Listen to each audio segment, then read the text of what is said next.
कीमत सोच की है। और आज हमारे सोच में क्या है? आज एक स्टूडेंट के सोच में लड़की है, आज एक स्टूडेंट के सोच में आईपीएल है, आज एक स्टूडेंट के सोच में करोड़पति बनने का सपना है ड्रीम 11 से, आज एक स्टूडेंट के सोच में रील्स है, आज एक स्टूडेंट की सोच में अंजलि अरोड़ा है, आज एक स्टूडेंट की सोच में कच्चा बादाम है। ये सबसे जब सोच भरी है तो सोच की कीमत कहां रही? इन चीजों की कीमत नहीं है, सोच की कैसे होगी, कैसे जीवन में आगे बढ़ोगे।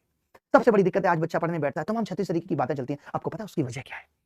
तुमने अपनी रैम को ना बहुत भर लिया, हद से ज्यादा भर लिया है। दिन भर में 1000 शॉर्ट्स ने तुम्हारे दिमाग में इतना कंटेंट डाल दिया है, तुम्हारे फेसबुक ने तुम्हारे दिमाग में इतना कंटेंट डाल दिया, तुम्हारा दोस्त दुबई में घूम रहा है, कैसे घूम रहा है, नहीं घूम रहा है, क्या मजबूरी है, वो केवल अपना बेस्ट पार्ट दिखा रहा है सोशल मीडिया पे, और तुम उसे देख के इन्फ्लुएंस हो रहे हो। हर किसी से तुम इन्फ्लुएंस हो रहे हो। तुम देखते हो आज सौरभ जोशी ब्लॉग कर रहा है, चलो मैं भी ब्लॉग करना शुरू कर देता हूं और मैं भी आगे बढ़ जाऊंगा। ये जो कॉपी करने का स्टाइल है, बहुत सारे लोग टीचर बन गए, बहुत बड़े टीचर बन गए, अब मैं भी टीचर बनना शुरू कर देता हूं। अपनी कोई सोच नहीं है, अपना कोई आधार नहीं है, अपनी कोई दिशा नहीं है, पता नहीं है कहां जाना है। जिधर भीड़ जा रही थी हम उधर चल दिए, तो कैसे कुछ बड़ा कर पाओगे जीवन में, कैसे कुछ हासिल हो पाएगा? एक क्रिकेटर भी अगर छक्का मार रहा है तो उसका ध्यान इसी चीज पे होता है, मैदान में कितने सारे लोग हा हो उल्ला कर रहे हैं, लेकिन उसका ध्यान सिर्फ अपने गोल पे, गेंद पे, किसको कैसे सीमा रेखा के बाहर भेजना है। और जो लोग ध्यान केंद्रित नहीं कर पाते, आप देखते हो जितने भी खिलाड़ी किसी दिन नहीं चलते, रोहित शर्मा किसी दिन नहीं चल रहा, उसकी वजह होती है उसके दिमाग में बहुत सारे थॉट्स चल रहे, तो चेहरे से पता लग जाता है कि ये आदमी आज टच में नहीं है। जैसे क्रिकेटरों के लिए फॉर्म होती है, वैसे बच्चों के लिए भी फॉर्म होती है। अगर मैं भी फॉर्म में ना रहूं तो मैं यूट्यूब पे बेहतर नहीं पढ़ा सकता, अच्छा परफॉर्म नहीं कर सकता। आपने देखा भी होगा मेरे बहुत सारे सेशंस में मैं बहुत लो फील करता हूं, समझ लो कि मैं आउट ऑफ टच हूं, मैं फॉर्म में ही नहीं हूं। फॉर्म में नहीं हूं तो अच्छा परफॉर्म करूंगा कैसे? बच्चों को अपनी बात कन्वे कैसे कर पाऊंगा? नहीं कर पाऊंगा। और इतनी बात याद रखना, दुनिया में 900 करोड़ लोग हैं, तुम अकेले कुछ नहीं करोगे, दुनिया को कोई फर्क नहीं पड़ता, सबसे ज्यादा यंग लोग भारत में ही है, और अगर तुम कुछ करते हो तो उससे तुम, तुम्हारा परिवार, सब कुछ बदल जाता है।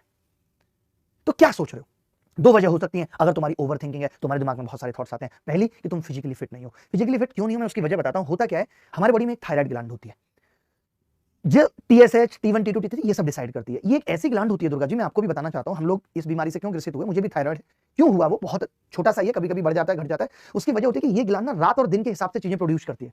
तो जब हम अपनी लाइफ स्टाइल को इतना खराब बना लेते हैं कि हम रात में तो जग रहे हैं, दिन में सो रहे हैं, तो ये ग्लैंड बहुत कंफ्यूज हो जाती है। उसको पता नहीं है कि ये चीज कब प्रोड्यूस करनी है और कब नहीं करनी है। बहुत इंपॉर्टेंट ग्लैंड होती है। तो जिन लोगों का भी टीएसएच बढ़ जाता है, थायराइड बढ़ जाता है, वो जब भी लेटेंगे, देखिए ओवर थिंकिंग का मतलब दो चीजें कि आप या तो बहुत नेगेटिव सोच रहे हैं, ये गलत है। एक होता है कि हम नेगेटिव नहीं सोच रहे, लेकिन जब भी हम पढ़ने बैठते हैं तो कुछ ना कुछ ख्याल हमारे दिमाग में आ जाता है। जब हम सोने जाते हैं तो घंटों कुछ ना कुछ चलता रहता है, नॉर्मल चलता रहता है। कभी मैं नानी के घर चला जाता हूं, कभी जो मुझे छोड़ के गई, मुझे उससे मतलब भी नहीं है, लेकिन मैं सोच रहा हूं आज क्या कर रही होगी। मतलब कुछ नेगेटिव नहीं है, लेकिन कुछ ना कुछ चल रहा है जिसकी वजह से मैं सो भी नहीं पा रहा। तो इसकी एक बड़ी वजह हो सकती है कि आपका थायराइड डिस्टर्ब है, और उसके बहुत चांसेस इसलिए होते हैं क्योंकि हम सब अपनी लाइफ स्टाइल खराब कर चुके हैं। रात के 2:30 बजे खा रहे हैं, 3 बजे खा रहे हैं, रात में जग रहे हैं, सीरीज देख रहे हैं, मूवी देख रहे हैं। अभी तो पहले क्या होगा, आईपीएल देखेंगे। फिर मैंने देखा विद्यार्थी आईपीएल पे डिस्कशन होगा, यार रोहित शर्मा को इस तरीके से नहीं खेलना चाहिए था, क्योंकि रोहित शर्मा अगर उस तरीके से खेलता तो तुम्हारी तो ससुराल चमक जाती, तुम्हारे तो अकाउंट में 3 करोड़ रुपए आ जाते।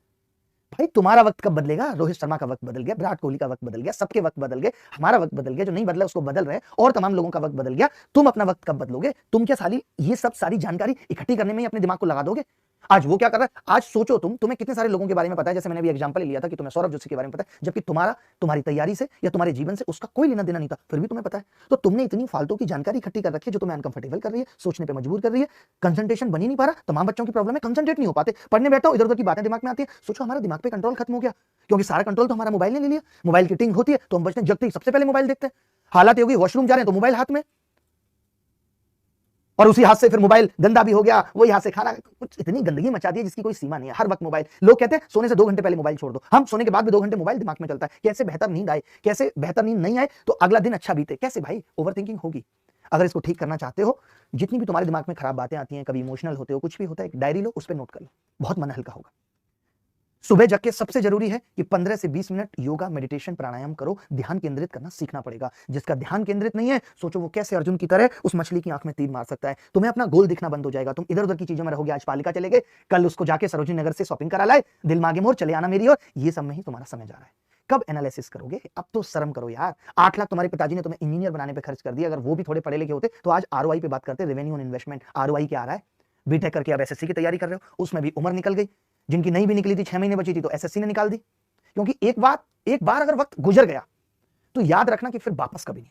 वक्त की ये खासियत है, फिर और छोटे छोटे ऑप्शन ही देखने पड़ेंगे। एक बार ये लग गया कि मेरी सरकारी नौकरी नहीं लगेगी, एक बार जीवन में इस तरीके के स्ट्रेस आ गए, वक्त गुजर गया, 27 साल उम्र हो गई या 25 साल हो गई, घर वाले अब तैयारी नहीं करने देते, उसका कुछ नहीं होगा, सिर्फ बाल झड़ना शुरू हो जाएंगे। और स्ट्रेस होगा, शादी नहीं हुई, बाल झड़ रहे हैं, आधे आधे बाल रह गए। फिर ये सोचेंगे कुछ बड़ा कर लेता हूं, प्लांटेशन करा लूंगा। और बहुत सारे लोग सोचते हैं बड़ा करने के बारे में। अगर लोग ये सोच रहे हैं कि केएफसी वाला 65 साल में अमीर आदमी बन गया था, तो मैं बता देता हूं ऐसे कुछ अपवाद होते हैं।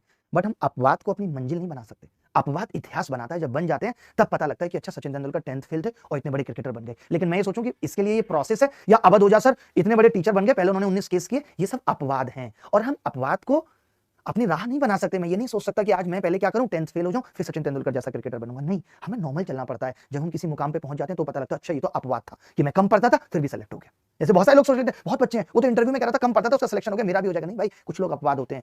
हर आदमी की अपनी अपनी कैपेसिटी है कि वो कम पढ़ के सिलेक्शन ले सकता है, ज्यादा पढ़ के सिलेक्शन ले सकता है।